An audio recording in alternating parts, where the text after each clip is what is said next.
क्या हो जब एक शेर किसी शिकारी के जाल में गलती से फंस जाए?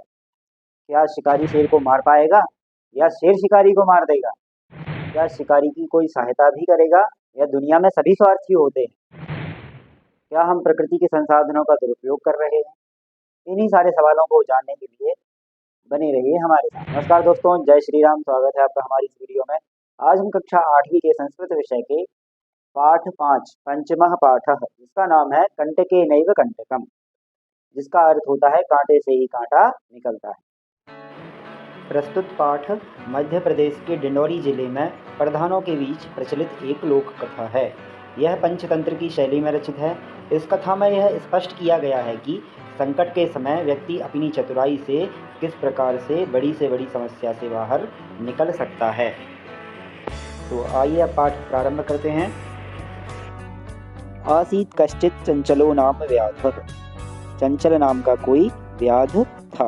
पक्षी मृगादीनां ग्रहेणेन, पक्षियों और पशुओं के ग्रहण करने से सा स्वीयां जीविकां निर्वाहयति स्म, वह अपनी जीविका चला रहा था।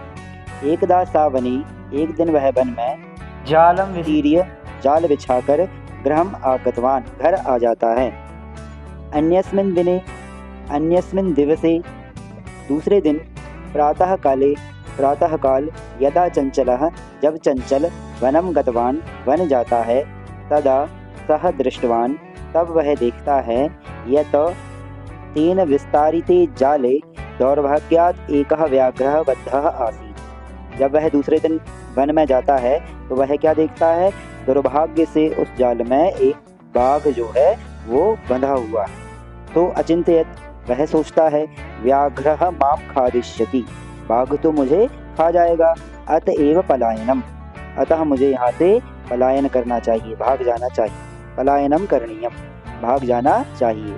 व्याघ्रः निवेदयत्, बाघ उससे निवेदन करता है, भो मानवः, हे मानव, कल्याणम भवतु ते, तुम्हारा कल्याण हो। यदि त्वं मां मोचयिष्यसि, यदि तुम मुझे मोचयिष्यसि मतलब मुक्त कर दोगे, तर्हि अहम त्वां न हनिष्यामि, तो मैं तुम्हें नहीं मारूंगा। तदा सह व्याधः व्याघ्रम जालात् वही निर्तारयत्।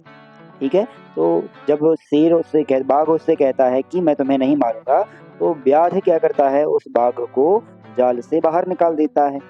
फिर क्या होता है? व्याघ्रः क्लान्तः आसीत्, सो अवदत् भो मानवः, क्लान्तः मतलब होता है थका हुआ था। तो बाघ थका हुआ था बहुत, तो वह कहता है, भो मानवः, हे मानव, पिपासु अहम, मैं प्यासा हूँ। नद्याः जलम आनीय मम पिपासां समय, नदी से जल लाकर मेरी प्यास बुझाओ। तो क्या होता है? व्याघ्रः जलम पीत्वा पुनः व्याधम अवदत्, बाघ जल पी करके पुनः व्याध से कहता है, क्या कहता है? शांता में पिपाशा, मेरी जो प्यास है वह शांत हो गई है। सांप्रतम बुभुक्षितो अस्मि, बुभुक्षितो अस्मि मतलब अभी मैं भूखा हूँ तो क्या करेगा अब? इदानीम अहम त्वाम खादिष्यामि, अब मैं तुम्हें खाऊंगा। तो चंचलः उक्तवान, चंचल कहता है, जो व्याध था वह कहता है, अहम त्वत्कृते धर्मम आचरितवान, मैंने तुम्हारे साथ में धर्म का आचरण किया है। त्वया मिथ्या भणितम, तुमने झूठ बोला था। त्वं माम खादितुम इच्छसि, तुम मुझे खाना चाहते हो। तो व्याध कहता है, व्याघ्रः अवदत्, व्याध कहता है, क्या कहता है? अरे मूर्खः, हे मूर्ख, क्षुधार्थाय किमपि अकार्यम न भवति, भूखे के लिए कोई भी काम अकार्य नहीं होता। कार्य मतलब कोई भी ऐसा काम नहीं होता जो उसे नहीं करना चाहिए। सर्वः स्वार्थः स्वार्थम समीहते, सभी में स्वार्थ होता है।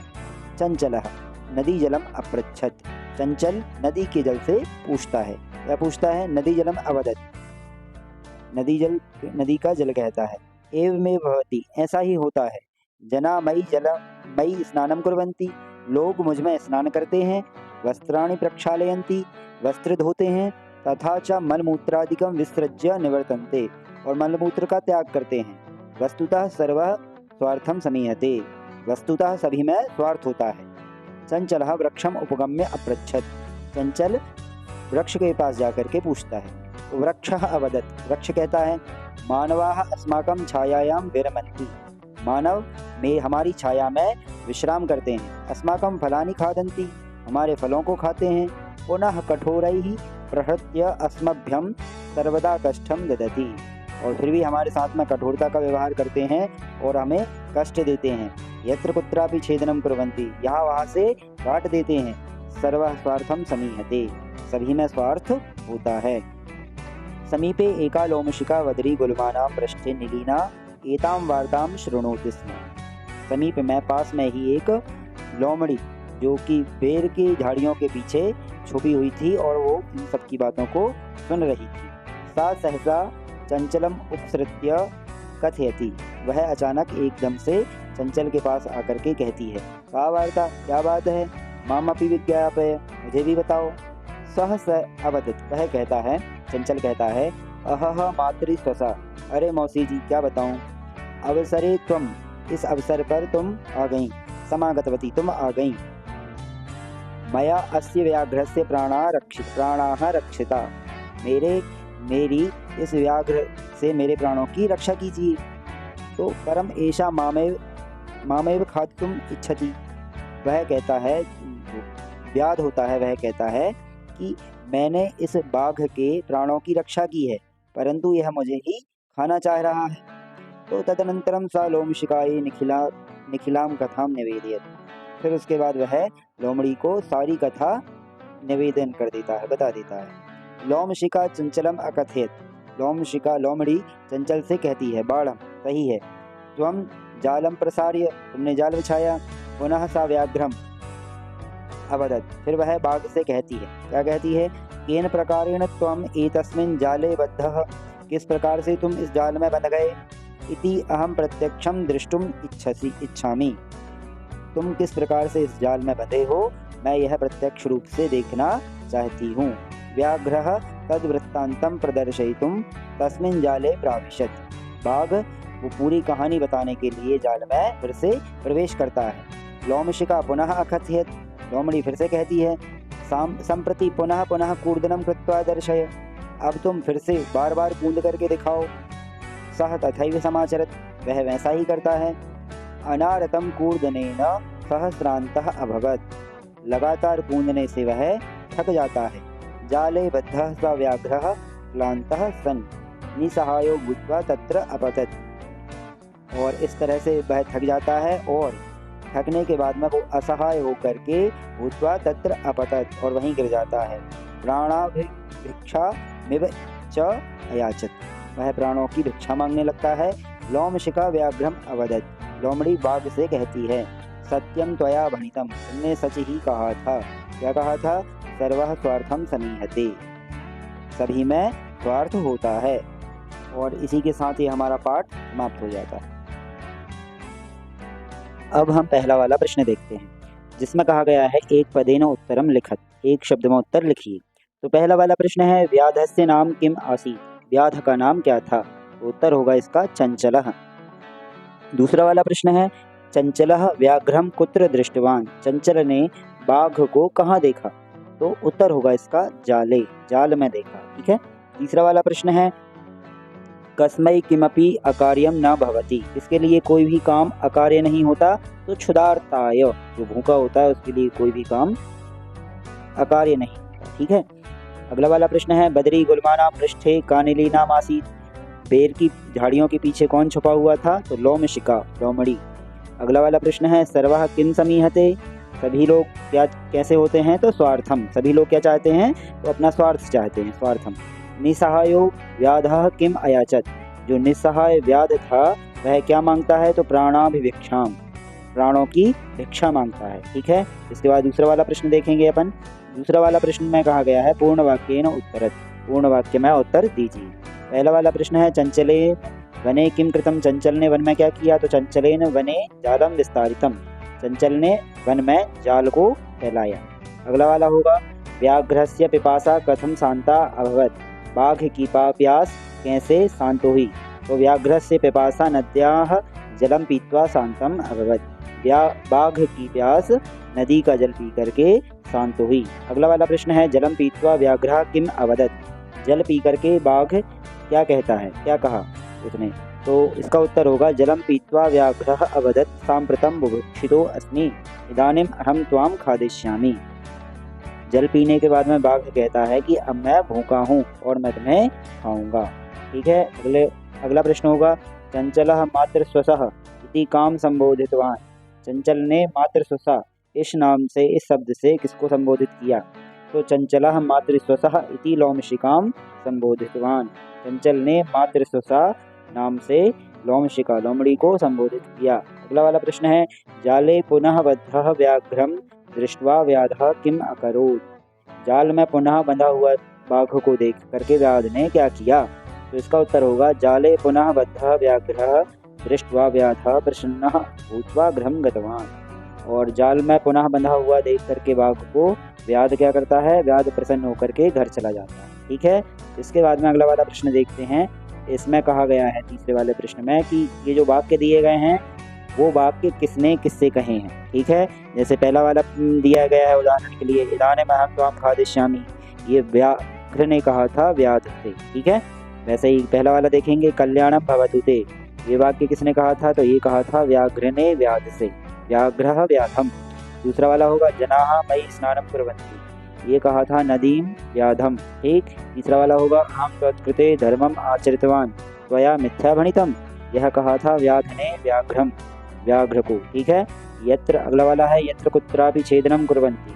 ठीक, ये किसने कहा था? ये वृक्ष ने क्या कहा था? किससे कहा था? तो व्याध से कहा था। ठीक है, अगला वाला होगा संप्रति पुनः पुनः कूर्दनम कृत्वा दर्शय, अब तुम बार बार कूद करके दिखाओ, ये किसने कहा था? तो लोमड़ी ने कहा था, लोमशिका व्याघ्रम, व्याघ को कहा था।